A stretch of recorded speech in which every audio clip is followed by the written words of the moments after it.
Assalamualaikum warahmatullahi wabarakatuh. Pemirsa, kembali lagi di channel Ngoprek di Rumah YouTube. Mari kita lanjut untuk Purbeck Oscilloscope Design. Sekarang kita ada di part 4. Part 4 di sini yang akan kita bahas adalah bagian preamp. Ini adalah skemanya.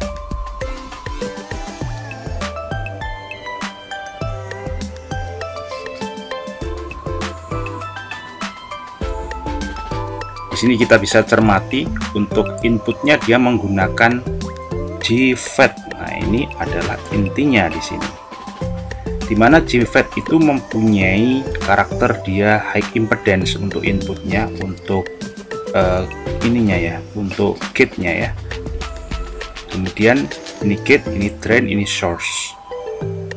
Ini dapat 12 volt. Kemudian, nah justru dia masuknya dari source di sini. Kemudian ini ada multiple selector di sini untuk menyesuaikan besarnya input. Tentunya ini menyesuaikan ya dengan ring yang akan kita buat. Mulai dari yang paling kecil itu berapa? 50 mV hingga yang paling besar adalah hingga 5 volt atau 10 volt. Kemudian dari sini masuk diproses, dikuatkan di buffer oleh IC 733 di sini. IC ini harus bekerja secara linear ya ketika menguatkan tegangan atau membuffer tegangan. Kemudian ini digunakan untuk mendrive. Ini adalah untuk blok diagram skema untuk bagian differential amplifier. Sudah saya singgung sebelumnya di depan bahwa untuk differential amplifier itu ada trimmer kapasitor yang ada di sini. Ini berguna sebagai trimmer kapasitor kompensasi frekuensi ya. Kalau misalkan kita perhatikan nanti di hasil jadinya, maka agar flat ini harus diatur. Makanya digunakan trimmer kapasitor ini untuk mengatur linearitas dari hasil penguatan dari input ya. Kalau misalnya semakin tinggi semakin kecil tegangannya, ini kompensasinya ada dari sini. Dia menggunakan berapa ini? 1 2 3 4 5 6. Di sini dia menggunakan BF336. Karakter dari BF336 di sini ini adalah transistor high voltage ya, harus dipilih transistor high voltage. Di zaman sekarang ini bisa digantikan, kalau nggak ada BF336 ini bisa menggunakan MJE 340 atau ZTX 458. Itu nanti akan saya tunjukkan seperti apa transistornya. Kemudian di sini ini kan dibuat secara ini ya, stacking dia. Jadi namanya juga differential amplifier. Tentunya di sini dia bekerja secara diferensial. Ini harus ada tegangan minus, ground, dan positif. Jadi simetris di sini. Tapi di sini ini inputnya 150 volt ini masuknya sini ya. Ini harus ada tegangan 150 volt tapi ampernya kecil. Ini ditahan oleh resistor 3K3. 3K3 ini berfungsi untuk menahan arus sehingga masuknya tetap ini di sini tegangan 150 volt. Kemudian ini modelnya adalah seperti ini. Memang Anda bisa perhatikan di sini khususan daripada differential amplifier itu konfigurasinya adalah seperti ini. Kemudian ini Y1 dan Y2 ini yang ke tabung CRT. Dan untuk menggeser agar garis dari Y itu bisa bergeser atas bawah, ini kita mainkan basis dari dua transistor ini. Ini ya, jelas ya di sini. Nih, ini kalau nggak 2 1 nih. Ini adalah 1416 ini untuk mengatur ini, untuk mengatur shifting dari garis Y agar bisa naik turun. Ini ada stabilizer, sangat jelas di sini dan sangat mudah dipahami. The circuit diagram of the Y amplifier clearly showing how the essential bandwidth is achieved. Gain block IC301 couples to the Y deflection amplifier and the R326 bypassing C or R network maintain upper frequency response. Ini R326, kita cari R326 di mana untuk mengatur frekuensi respon. R3 yang ini nih, R326 resistor 220 ohm ini. Kalau nggak, ini mungkin bisa diganti VR ya, dengan resistor ya, dengan trimpot resistor yang bisa diatur. Note that R329 and R332 are connected to the -6 volt supply. R329 mana R329? And that unmarked resistor in the collector circuit of TR307 and TR308 are both 47 ohms. That is for R327 and R328.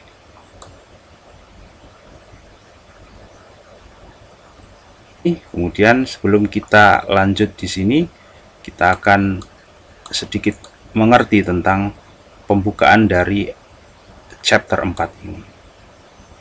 This month installment deal with the construction of port 3 and Y amplifier. This port uses a ground plane in a view of the high gain and wide bandwidth. With a ground plane, a low impedance earth return is available everywhere, ensuring that the coupling capacitors are fully effective. Ini menjelaskan langkah improvisasi yang diperlukan. Ini kalau kita baca ini akan lama ya. Ini akan saya diam kemudian agar bisa di screenshot kalau Anda memerlukannya.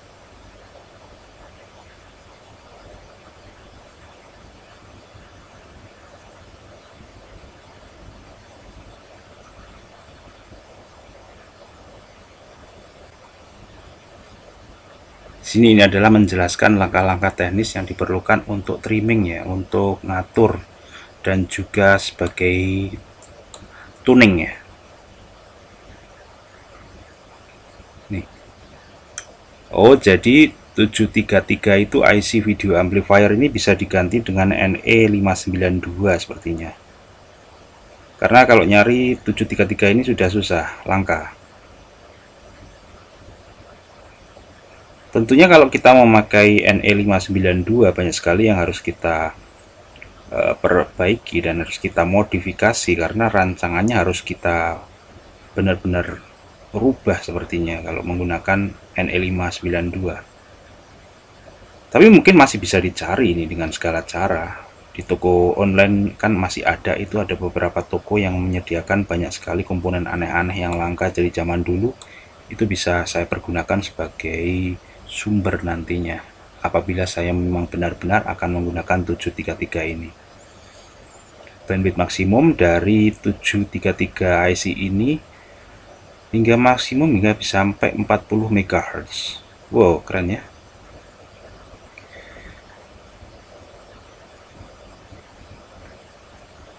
Catatan, owing it is common mode rejection, typically 60 dB even at 5 MHz, the output of IC301 is balanced even though an unbalanced input is applied at pin 1. Ini adalah catatan yang harus diperhatikan.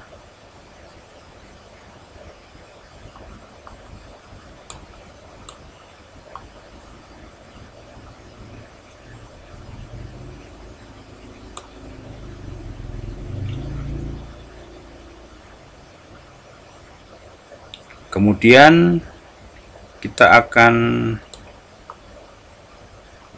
ke ini ya, ke pembahasan selanjutnya. Nah, ini ditunjukkan ini gambar 2, sebuah bentuk gelombang ideal seperti yang ditunjukkan pada poin A with the typical degradation of which occur in practice shown in B. At C are the output waveform from the slew rate limited amplifier for 3 increasing value of input. Oh, gini. Ini mirip-mirip saja, hampir semua osiloskop pasti ada yang namanya ini pembahasan seperti ini ya. Ini tentunya ini umum ini, agar kompensasinya itu kalau pada gelombang kotak yang seharusnya idealnya adalah seperti ini. Nah, nantinya kemudian kalau agar bisa diatur, Anda bisa perhatikan juga dari hasil gambar di osiloskopnya. Kalau masih ada gambar seperti ini, berarti ini overshot. Ini rise time-nya ini segini, fall time-nya segini. Ini fungsinya pada triggering juga gitu.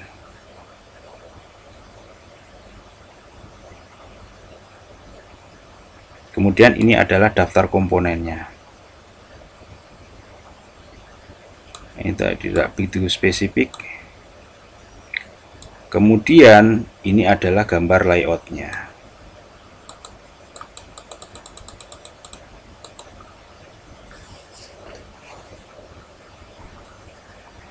Ini gambar layout ini bisa saya sempurnakan nih, karena kalau misalkan mencontek ini seperti ini, nih ya, ini agak repot nih. Tapi placementnya sih sangat gampang di sini nih. Ini caranya adalah ini bisa saya contek, kemudian saya pindahkan ke format sprint layout ini dengan sangat mudah nih. Asal kita mengacu dari placement ini, kemudian kita gambar, kemudian untuk resistornya komponen-komponennya ini tetap di tempatnya masing-masing. Kemudian ya ini kita hubungkan point to point.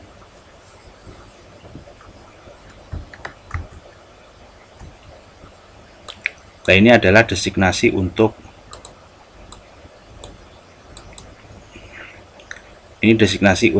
input outputnya ya. Ini sangat penting untuk diperhatikan kalau kita mencontek 1:1 di sini. Ini ada Y shift, earth, trigger out, minus 12 volt, minus 6 volt, earth, Y input, earth, Y input low, earth, kemudian plus 5 volt, plus 12 volt, plus 150 volt. Dan di bawahnya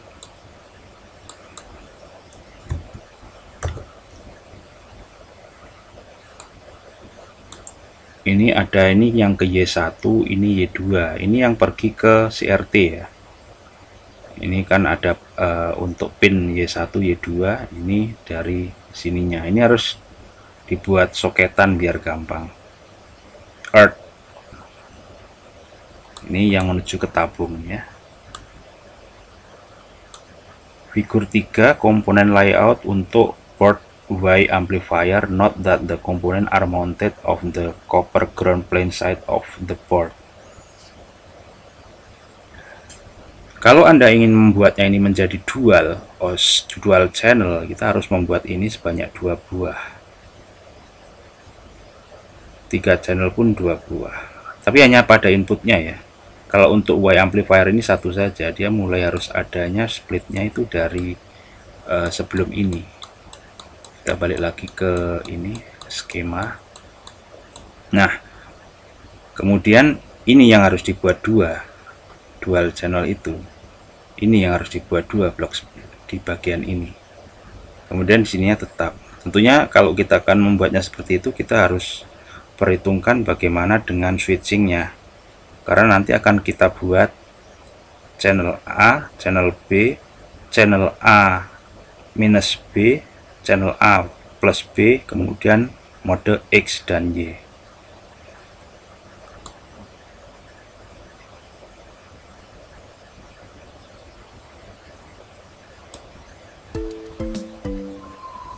Ini balik lagi dikasih keterangan di sini.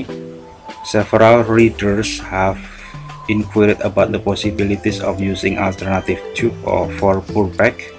We cannot advise anyone as to the suitability of the components other than those specified. Not only will the mechanical construction need alteration, but revised amplifiers and extra high voltage tension supplies will also be required.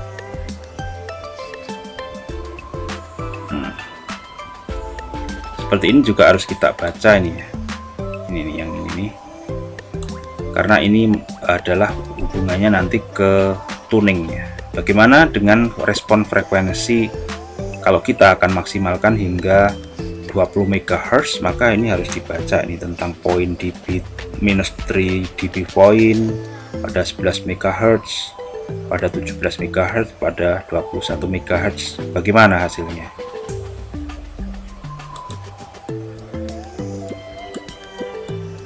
Dan ini gambarnya nggak begitu jelas. Ini tuh bagian bawahnya ya, bagian copper ground nih, artinya ini yang PCB nih, PCB nya. Tentunya saya kalau misalkan akan create ini saya tidak bisa mengacu ini 1:1 sepertinya.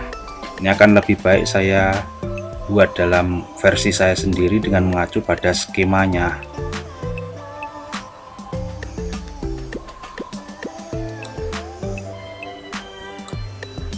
Nah, seperti ini wiringnya kan, dia mempergunakan jumper juga, banyak sekali jumper kalau kita turutin seperti ini.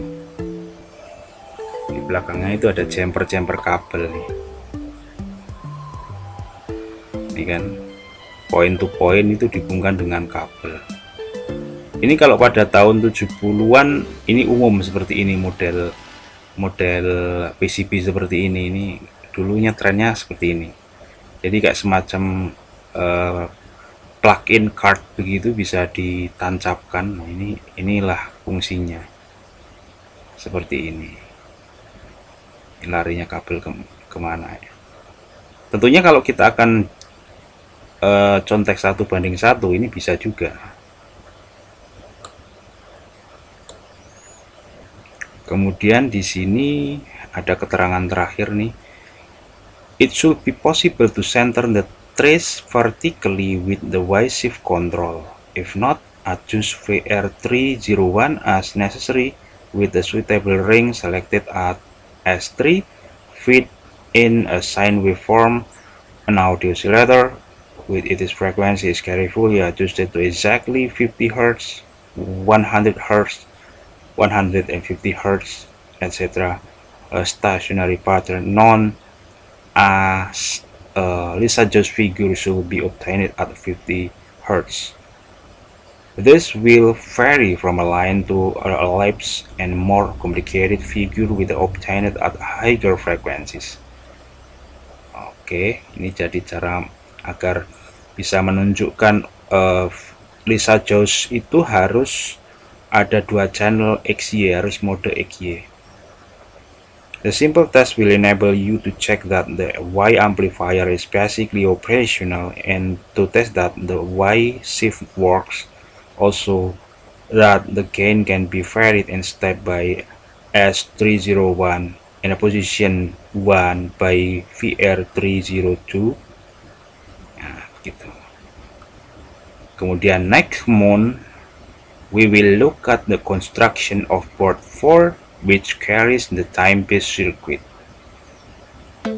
Oke, dari sini sampai jumpa di chapter berapa ya? Ini sudah chapter 4, berarti kita akan di chapter 5 akan bahas tentang time-based. Ini sangat menarik ini untuk time-based ini. Baiklah pemirsa, terima kasih sudah menyaksikan hingga sampai sini. Sampai jumpa di channel ini. Sampai jumpa di chapter 5 dari pembahasan desain Purbeck Oscilloscope dari majalah Practical Wireless. Untuk yang chapter 4 ini sudah Juli 1978 ya, tidak April lagi gitu. Ini sudah Juli, kemudian chapter 4, kemudian chapter 5 nya berarti Agustus. Oke, sampai jumpa di chapter 5. Assalamualaikum warahmatullahi wabarakatuh.